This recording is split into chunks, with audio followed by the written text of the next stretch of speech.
आषाढी वारीला नक्षलवाद्यांच्या नावाने बदनाम करण्याचा प्रयत्न, विधिमंडळाच्या पायांवर महाविकास आघाडीचा तीव्र निषेध.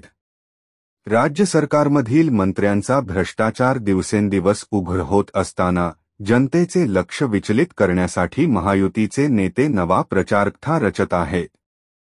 आषाढी वारीसारख्या महाराष्ट्राच्या सांस्कृतिक आणि आध्यात्मिक परंपरेला बदनाम करण्याचा घृणास्पद प्रयत्न महायुतीकडून केला जात आहे. पंढरपूरच्या वारीत नक्षलवादी घुसल्याचा निराधार दावा करून जनतेमध्ये भीती पसरवण्याचा डाव सरकारने आखल्याचा आरोप करत आज महाविकास आघाडीच्या नेत्यांनी विधिमंडळाच्या पायांवर जोरदार आंदोलन केलं. या आंदोलनात सहभागी झालेल्या नेत्यांनी सरकारवर हल्ला चढवत म्हटले की वारी ही श्रद्धेची, भक्तीची आणि समृद्ध परंपरेची शान आहे.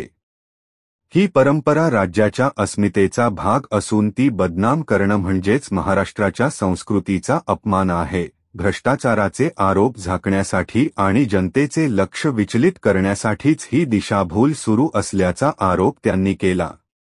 महाविकास आघाडीच्या नेत्यांनी या षड्यंत्राची चौकशी करून जबाबदारांवर कठोर कारवाई करण्याची मागणी केली असून आषाढी वारीच्या पावन परंपरेचा अवमान सहन केला जाणार नाही, असा इशाराही दिला. शेवटी या आंदोलनामुळे विधान भवन परिसरात काही काळ तणावाचे वातावरण निर्माण झाले होते.